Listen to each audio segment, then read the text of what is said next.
Adventures of Tom Sawyer by Mark Twain.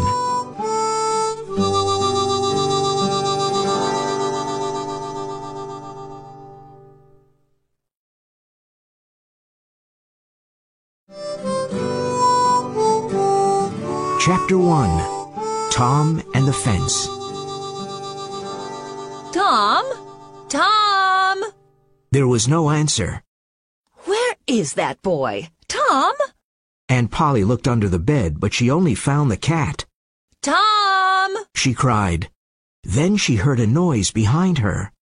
A small boy ran past, and she stopped him with her hand. What are you doing, Tom? She asked. Nothing. Nothing. Look at your hand and your mouth. I told you not to eat the jam. Oh, Aunt Polly, look behind you. The old lady looked, and Tom ran away. Aunt Polly was surprised, and then she laughed. Oh, I never learn. Tom always plays tricks on me, and I never learn. I love Tom. He's my sister's child. She's dead. But it's not easy to look after him. Tomorrow is Saturday, and there's no school. But Tom must work tomorrow. He hates work, but he must do it.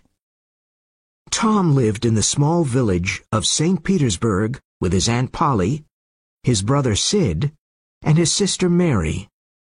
The summer evenings were long, and in the evenings, Tom liked walking around the village. One evening, he saw a big boy in front of him. The boy was a stranger. Tom was surprised because he did not see new people often. This boy had very nice, expensive clothes.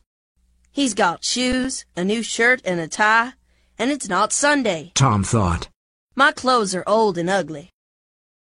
Tom looked at him, and the big boy looked at Tom. Tom did not like him. Finally he said, I can beat you. Why don't you try? Said the boy. Well, I can. Said Tom. No, you can't. Yes, I can. There was silence. You're afraid. Said the boy. I'm not afraid. Said Tom. Yes, you are. No, I'm not. There was more silence. Then Tom pushed the boy, and the boy pushed Tom. Soon they were on the ground. Tom pulled the boy's hair and hit him hard. They both fought a lot. The big boy was angry and started crying. Stop! He said. Stop! Now that will teach you something, said Tom. Tom arrived home late, and he was very dirty. When Aunt Polly saw his dirty clothes, she thought, What can I do with this boy? Well, tomorrow is Saturday, and he must work. Saturday morning was beautiful and sunny. It was summer, and the world was happy. Tom sat in front of the fence and looked at it. It was 30 yards long and 9 feet high. He was very unhappy. It's Saturday, and I must paint this long fence. All my friends will laugh at me, he thought. He put his long brush in the white paint and started painting. He stopped and looked at his work. Then he continued painting. After a few minutes, he had a great idea. He continued painting the fence. He saw his friend Ben Rogers in the street. Ben had an apple in his hand. He came to look at the fence. You're working for your aunt, said Ben. Tom said nothing. He continued painting. I'm going swimming, but you can't come with me. You're working, said Ben. Do you call this work? Asked Tom. Of course it's work. You're painting a fence, said Ben. Maybe it's work, but maybe it isn't. I like it, said Tom. I can swim every day, but I can't paint a fence every day. Ben watched Tom. He painted slowly and carefully. He often stopped and moved back from the fence. He looked at his work and smiled. Ben was suddenly interested in the fence and said, Let me paint a little, Tom. Tom thought for a moment. I'm sorry, Ben. Aunt Polly wants me to do it because I'm very good at painting. My brother Sid wanted to do it, but he's not good at painting. Oh, please, Tom. Please, can I paint? I'm good at painting, too. Here, you can have some of my apple. No, Ben, I can't. Then take all of my apple. Tom was happy, but he did not smile. He gave Ben the brush and sat down to eat the apple. Tom's other friends came by. At first they laughed at him, but soon they all wanted to paint the fence. Billy Fisher gave Tom a kite, and Johnny Miller brought him a dead rat. His other friends gave him an old knife, a cat with one eye, an old blue bottle, an old key, and other interesting things.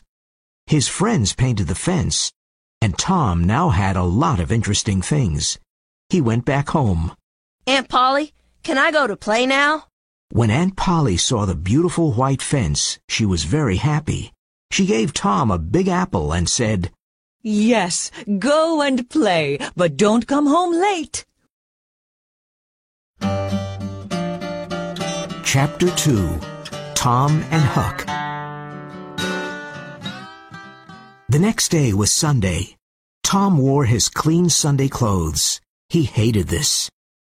Tom, Sid, and Mary always went to Sunday school on Sunday morning. But Tom was not a good student and never listened to the teacher. After Sunday school, Tom and his family went to church. This Sunday, he had a big black beetle in his pocket. When the Reverend started speaking, Tom took the black beetle out of his pocket. He put it on the floor. There was a little dog in the church. It saw the beetle and wanted to play with it. Suddenly the beetle bit the dog's nose. The little dog barked, and everyone looked at it.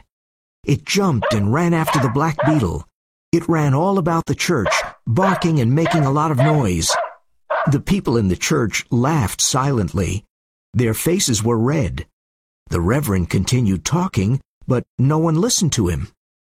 Tom was happy because he had an interesting morning in church. On Monday morning, Tom did not want to get up. Get up immediately, Tom, and get ready for school. Aunt Polly cried. On his way to school, Tom met his friend Huckleberry Finn. Huck's father drank whiskey all the time and did not work. Huck had no mother and no home. He lived in the streets and did not go to school. His clothes were old and dirty. He went fishing and swimming when he wanted. Huck was happy. All the mothers of the village hated him because he was lazy and used bad language. All the children of the town liked him very much. They admired him. Hello, Huckleberry. What's that? It's a dead cat. Said Huck. What will we do with it? Asked Tom. I want to take it to the graveyard after midnight. Huck said. A dead cat can call ghosts out of their graves. Really? Asked Tom. Well, old Mrs. Hopkins told me. She's a witch, and she knows about these things. Said Huck. Can I come with you? Asked Tom. Of course. Or are you afraid of ghosts? Asked Huck. Afraid of ghosts? Of course not. Said Tom. Come and call me at my window at 11 o'clock tonight. Tom was late for school. The teacher was angry and said, Thomas Sawyer, why are you late again? Suddenly, Tom saw a new girl in the classroom. She had blue eyes and long blonde hair. She was very beautiful. Tom looked at her. He was in love.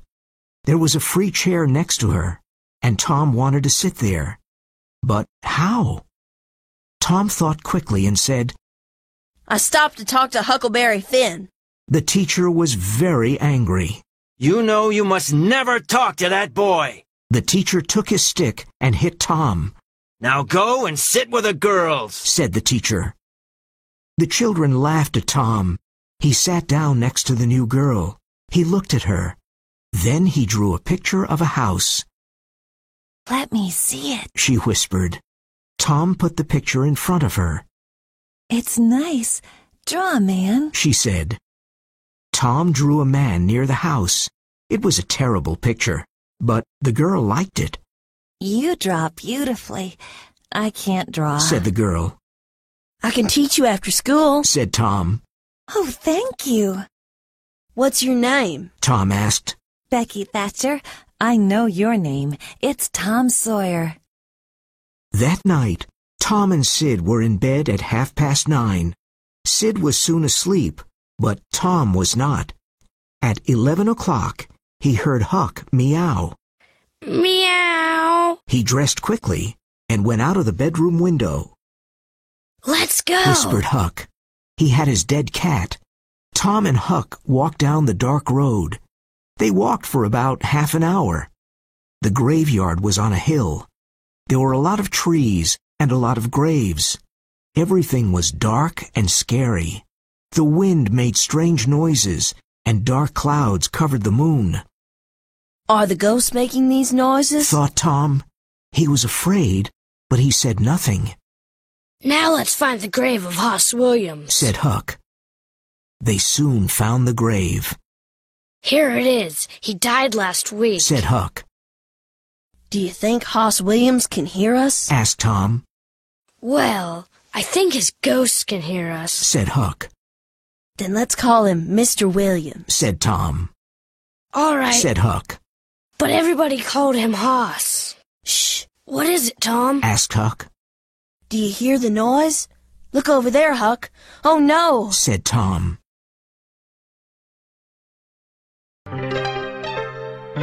Chapter 3. The Graveyard.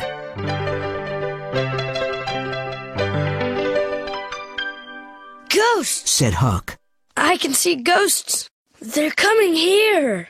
I'm really scared. Can ghosts see us? Asked Tom. Ghosts can see everything. Answered Huck. Oh, why did I come here? Don't be afraid. We must be very quiet. Said Tom. The three ghosts moved quietly in the graveyard. They came close to Tom and Huck. Tom! Whispered Huck. They're not ghosts. They're humans. One of them is Muff Potter. You're right. And there's Injun Joe and Dr. Robinson. But why are they here? Said Tom. They're grave robbers.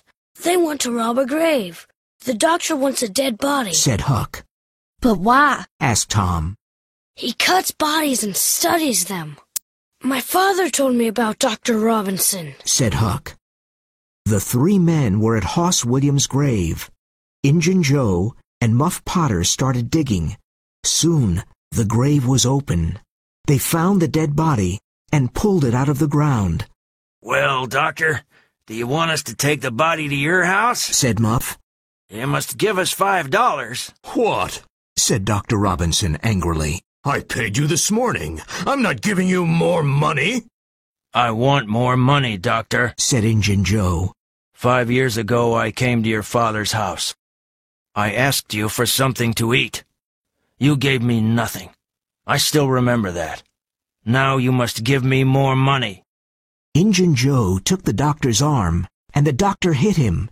Injun Joe fell to the ground. Don't hit my friend! Cried Muff Potter. Muff and Dr. Robinson started fighting.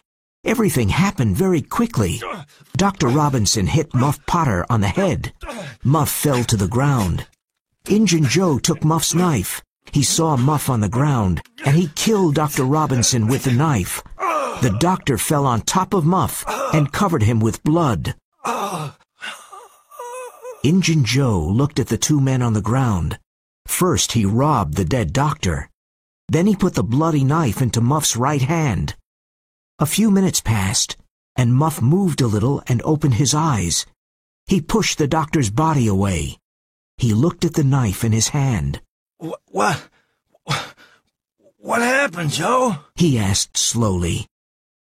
Injun Joe said, Something very bad, Muff. Why did you kill him? I didn't kill him, said Muff. He was very confused.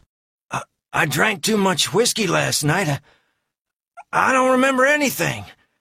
Tell me, Joe, what happened? You fought with the doctor. He hit you on the head and you fell to the ground. Then you got up, took your knife, and killed him, said Injun Joe. I don't understand, Joe. I never fight with a knife. I didn't want to kill Dr. Robinson. He was young and he had a future. Oh, this is terrible. It was the whiskey, cried Muff. Joe, don't tell anyone, please. I won't tell anyone, Muff. But now you must leave this graveyard. Quickly. Go, said Injun Joe. Thank you, Joe, said Muff. You're a friend. Muff Potter ran away, and Injun Joe watched him. Then he carefully put Muff's knife near the doctor's body and left the graveyard. Tom and Huck were terrified. It was a terrible scene. They silently moved away from the trees. Then they ran out of the graveyard and back to the village. They arrived at an old house and decided to hide there. "What are we going to do?" asked Tom. "We saw everything. Injun Joe killed the doctor." What can we do? We can't tell anyone, said Huck. Injun Joe is dangerous. I'm afraid of him. Do you want a knife in your heart? "I'm afraid of Injun Joe, too," said Tom. "You're right. We can't tell anyone about Injun Joe." Promise not to tell anyone, said Huck. "I promise," said Tom. Chapter 4. Jackson's Island. The next day, everyone knew about poor Dr. Robinson. The sheriff found Muff Potter's knife near the body of the doctor. He put Muff in St. Petersburg's small jail. Tom and Huck looked at each other. "We saw Injun Joe kill the doctor," said Tom. "Muff didn't kill him. Poor Muff." I know, said Huck. But we mustn't say anything. Remember, Injun Joe is dangerous. Very dangerous. I'm sorry for Muff Potter, too. The two boys were afraid. "We must keep this a secret," said Tom sadly. Tom could not forget. At night, he had bad dreams about Injun Joe and Muff Potter. He kept the terrible secret, but he was very unhappy. Aunt Polly was worried about him. She gave him a lot of different medicines, but Tom did not feel better. He was unhappy at school, too. Becky Thatcher didn't talk to him anymore. "No one loves me," thought Tom. "What a horrible life." It was now summer, and there was no more school.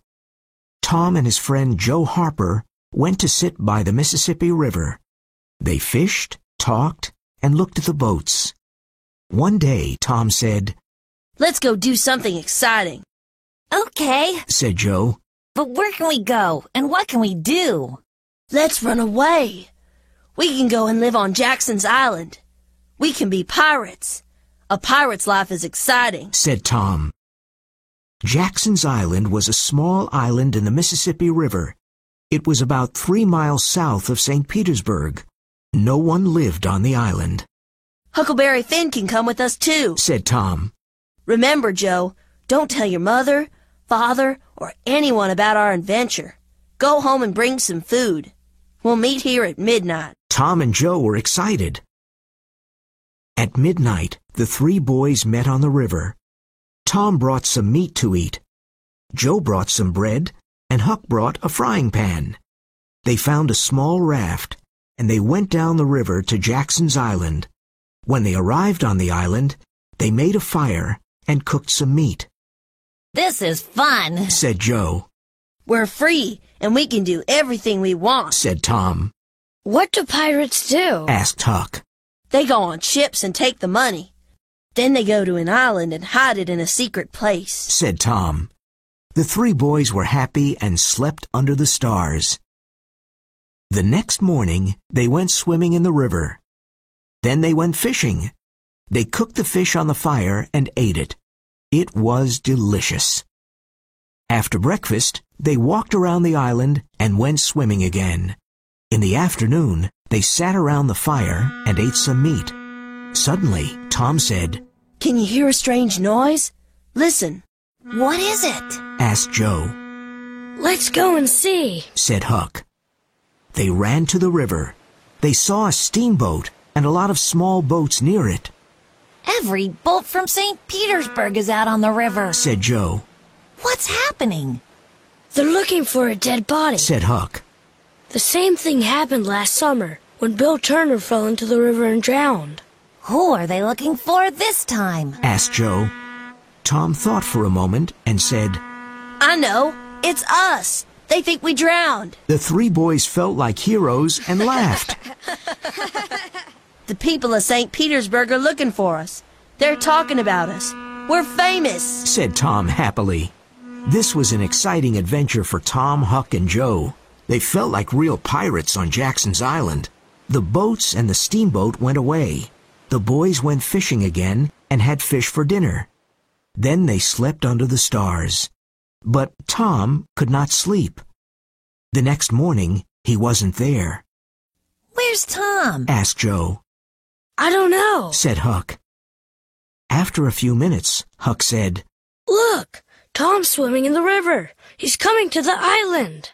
Tom told him his story. Last night I couldn't sleep. I thought about Aunt Polly. So I went home, but no one saw me. I saw Aunt Polly and your mother, Joe. Poor Aunt Polly cried a lot. And your mother was very sad, too. Everyone thinks we're dead. I heard some interesting things. What did you hear? Asked Huck. Well, there will be a funeral for us on Sunday at the church, Said Tom.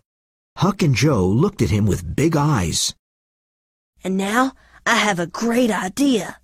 Listen. Tom told Huck and Joe his great idea. They liked it and laughed. Sunday was the day of the funeral. There were no happy faces in St. Petersburg. Everyone in the village was in the small church. Aunt Polly, Sid, Mary, and Joe Harper's family were all dressed in black. The Reverend said many kind words about the three boys. The boys' families cried and cried. Becky Thatcher cried. Everyone cried a lot. Suddenly there was a noise at the church door. The Reverend looked up and stopped speaking. Everyone in the church turned around and looked. Their mouths opened. The three dead boys slowly walked into the church. Tom was first, then Joe, and then Huck. There was great silence for a moment. Then Aunt Polly, Mary, and Joe's mother ran to the boys. They kissed Tom and Joe. Aunt Polly cried, and then she laughed. Poor Huck did not know what to do. No one kissed him. He started moving away, but Tom stopped him. Aunt Polly, it's not right. Somebody must be happy to see Huck, Said Tom. Oh, you're right, Tom, Cried Aunt Polly, and she kissed Huck. Tom was very proud of his great idea. Then the Reverend said, Let us sing and be happy. Everybody sang and laughed. It was a very happy day.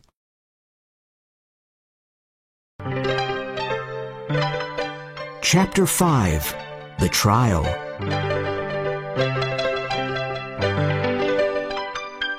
Some weeks later, it was time for Muff Potter's trial. Everyone in the village talked about it. Tom and Huck were worried. Huck, did you tell anyone about that? Asked Tom. About what? Answered Huck. You know what, Said Tom. Oh, of course not. Said Huck. Poor old Muff. I'm very sorry for him. People say he's a killer, but it's not true, and they'll hang him, Said Tom. I'm sorry for Muff, too. But we can't tell anyone about Injun Joe. Said Huck. Poor Muff is a kind man. Once he gave me half a fish. And once he helped me with my kite. Said Tom. I want to help him. Let's go to the jail and take him something to eat. Said Huck. They went to the small jail, and they saw Muff. He was happy to see them. No one remembers old Muff anymore, but you're my friends, and you remember me. Thank you, boys, Said Muff, smiling. Now Tom felt terrible. He was worried about the trial. He could not sleep at night. Everyone in the village went to Muff Potter's trial. Muff looked old, tired, and unhappy. Injun Joe was at the trial, too. During the trial, there were many questions and answers. All the answers were against old Muff. Then the lawyer said, Call Thomas Sawyer. Everyone was surprised and looked at Tom. Why did the lawyer call Tom Sawyer? Thomas Sawyer, where were you on June 17th at midnight? Tom looked quickly at Injun Joe. He waited a few moments and then said, I was in the graveyard. Were you near Hoss Williams' grave? Asked the lawyer. Yes, sir, Said Tom. Why were you there? asked the lawyer. I went there to see ghosts with a dead cat. Everyone laughed.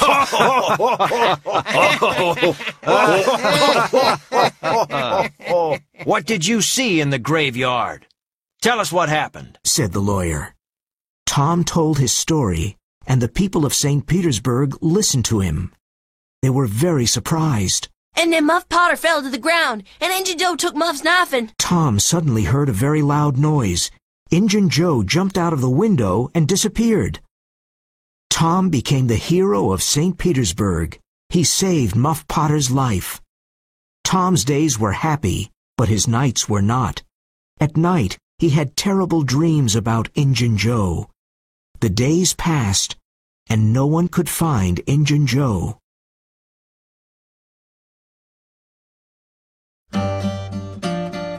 Chapter 6. The Haunted House. Every young boy wants to find a treasure, and Tom did too. One hot summer day, he told Huck about his idea. Where can we look for a treasure? Asked Huck happily. Robbers put treasure under old trees or in old houses. We can start digging under the old tree on Cardiff Hill. Come on, let's go. The boys went to Cardiff Hill and started digging. It was a hot day, and they dug for a few hours. There's nothing under this tree, said Huck. I'm hot and tired, said Tom. Let's go to the haunted house. Nobody lives there. But haunted houses have ghosts, said Huck. Ghosts only come out at night.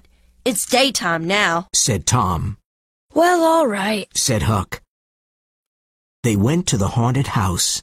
It was an old, lonely place. There was silence all around. They were both afraid of this strange place. They entered quietly and looked around. Everything was old and broken. No one lived there. They looked in all the rooms downstairs and upstairs. But there was no treasure, and there were no ghosts. Tom and Huck were upstairs. Shh, said Tom. What is it? Do you hear ghosts? Whispered Huck. No, don't move, said Tom. Let's sit down on the floor. There were holes in the floor, and they could see the rooms downstairs. Oh no, whispered Tom. There are two men downstairs. One was an old Spanish man with long white hair and a big hat. The other man was small and wore dirty clothes. Let's listen to them, whispered Tom. The two men sat on the floor. It's hot in here, and I'm tired, said the old Spanish man. When the boys heard his voice, they were terrified. That's Injun Joe, whispered Huck. The boys' faces became white. What are we going to do with the $650 in silver coins?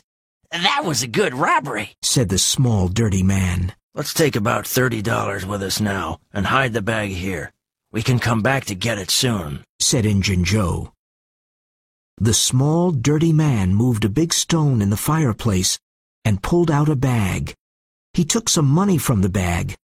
Injun Joe started digging near the fireplace with his knife. Tom and Huck watched with excitement. There was a real treasure downstairs. $600 was a wonderful treasure for two young boys. Suddenly, Injun Joe stopped digging. There's something here. I think it's a box, he said. He found an old box and opened it. It's money, cried Injun Joe. Look, there are lots of gold coins. The two men looked at the coins and smiled. The box was full of gold coins. Tom and Huck smiled too. This is the treasure of the old Merle family.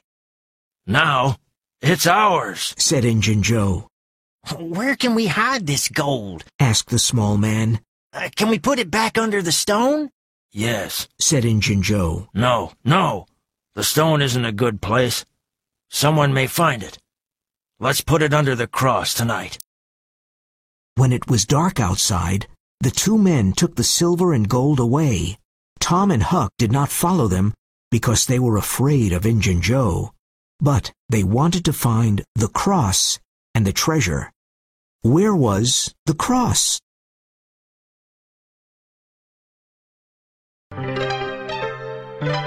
Chapter 7, McDougal's Cave.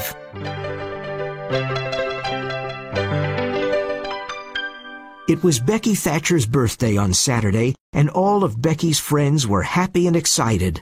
I'm having a big picnic near the river, said Becky to Tom. After the picnic, we can visit McDougal's cave. It'll be great fun, said Tom. He liked Becky a lot. On Saturday morning, a big boat took Becky, Tom, and their friends down the river.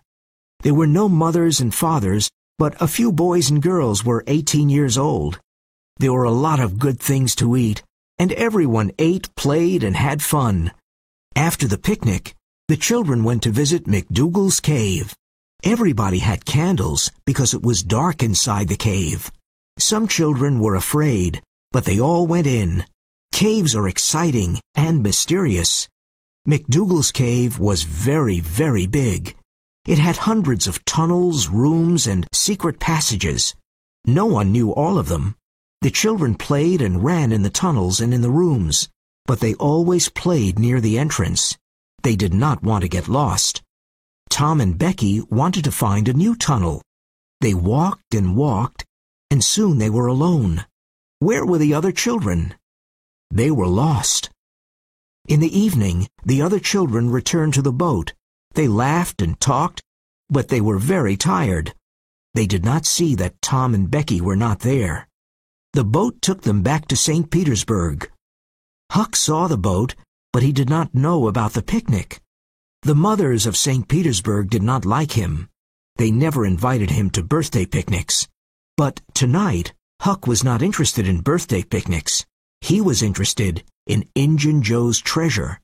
He hid behind a tree and watched an old house. Injun Joe's in that old house, he thought. I'll stay here and wait. When he comes out, I'll follow him and I'll find the treasure. It was late and very dark. Soon, two men came out. It was Injun Joe and his friend. Huck followed them quietly. They're going to Widow Douglas's house, thought Huck. But why? Suddenly the two men stopped. Injun Joe said, Many years ago, Widow Douglas's husband was very cruel to me. Now, I want to hurt the widow. I want to cut her face, her nose, and her ears. And you must help me. Oh, please don't kill her, said his friend. Injun Joe laughed. Huck heard this and wanted to run away, but he remembered that Widow Douglas was kind to him. I must help her, thought Huck. These men want to kill the poor old woman. Huck ran quickly to Bill Welsh's house. Mr. Welsh, help! Help! Mr. Welsh opened the door. Mr. Welsh, please help me. Two men want to kill Widow Douglas. Mr. Welsh and his sons took their rifles. They ran to the widow's house. Suddenly there was a loud shot. Injun Joe and his friend escaped, but the widow was not hurt. The next morning, Huck returned to see Mr. Welsh. You're a courageous boy, Huck, said Mr. Welsh. You saved the widow's life. The two men escaped, but we'll find them. Sit down and have breakfast with us. Huck was happy because he saved the widow's life. And now he had new friends, Mr. Welsh and his family. That morning, all the people of St. Petersburg knew about Tom and Becky, and they were very worried. Where were they? Tom and Becky were lost in McDougal's cave. They did not know what to do. They were both afraid. Tom took Becky's hand. They walked and walked. Tom wanted to find the entrance of the cave, but he couldn't. Tom and Becky entered a big room with a lot of black bats. It was terrible. The bats flew over their heads, and when Tom and Becky ran away, the bats followed them.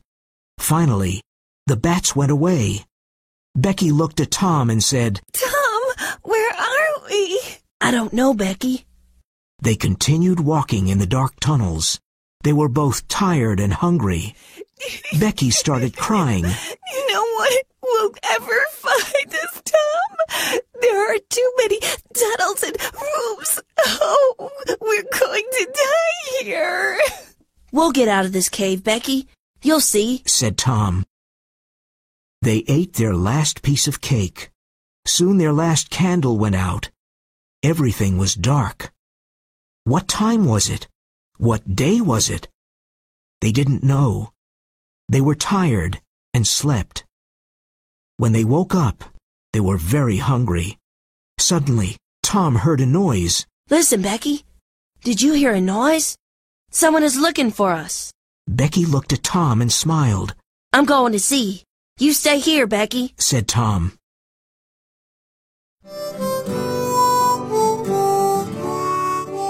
Chapter 8. The Treasure. Tom went into the dark tunnel. He saw a light and heard a noise. Who is looking for us? He thought. Suddenly, he saw a hand with a candle. Then he saw a man. It was Injun Joe. Tom was terribly scared, but it was dark, and Injun Joe did not see Tom. Injun Joe went away quickly. Tom returned to Becky, but he did not tell her about Injun Joe. She was very weak. It was Tuesday, and in St. Petersburg everyone was worried. Where were Tom and Becky? Many people from the village went to the cave and looked for them, but they could not find them. Mrs. Thatcher became very ill, and Aunt Polly's hair became white. Then, on Tuesday night, there was a lot of noise in the streets of St. Petersburg. They're here. They're here. Becky and Tom are here. Tom are They're here. Becky and Tom are here. Cried the people happily. No one went to sleep that night. Everyone listened to Tom's story about his adventure in the cave. We were lost for a long time. We were hungry and scared. Then I remembered the string in my pocket. I used the long string to help me. I went down many tunnels, and I always returned to Becky because I followed the string. Then I found another entrance to the cave. It was very small, and it was near the river. Tom and Becky were happy, but very tired and hungry. Becky stayed in bed for many days because she was weak. Tom stayed in bed for a few days too.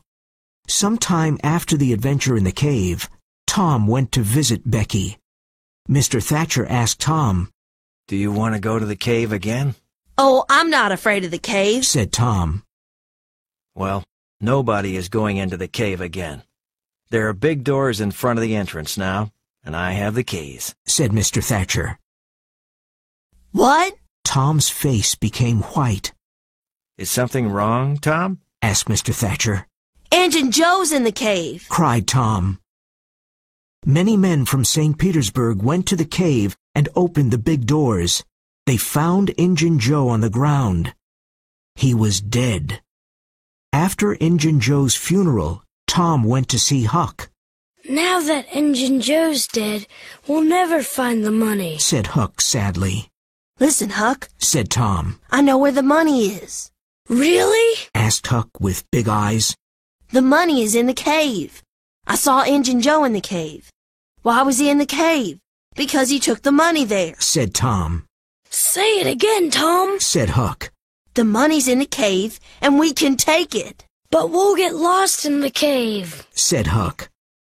No, we won't. I've got candles and a long string. Let's go and get a boat, said Tom. They took a small boat and went down the Mississippi River to McDougal's cave. Look, Huck, here's the other entrance, said Tom. It's very small, said Huck. Tom and Huck went into the cave. They were careful and used the long string to help them. Tom suddenly stopped and said, I saw Injun Joe here, His ghost is probably here too, said Huck. Let's go now. His ghost isn't here. It's probably at the other entrance. Well, all right, but let's hurry, said Huck. Tom looked around slowly and then cried, Look, here's the cross. There was a black cross on the wall of the cave. You're right. It's the cross, said Huck. Let's dig under the cross. They dug and dug. Finally, they found a small room. There was a small bed, some old candles, and a few bottles. And there was the treasure box. They opened it and saw the gold and silver coins. We're rich, Tom. We're rich. cried Huck. This is wonderful. I always knew it, Said Tom. Now let's take our treasure and leave. They followed the long string and were soon out of the cave. The two boys took their treasure to Aunt Polly's house. A lot of people in St. Petersburg saw the boys and the treasure. They followed them to Aunt Polly's house. Aunt Polly was surprised to see the boys and all the people. Tom, what's in that old box? She asked. Tom opened the treasure box. Everyone was amazed. They looked at all the silver and gold coins. There was $12,000. Tom told his long story about Injun Joe and the treasure. It was a great story, and the people listened with their eyes wide open. Now Tom and Huck were rich and famous in St. Petersburg.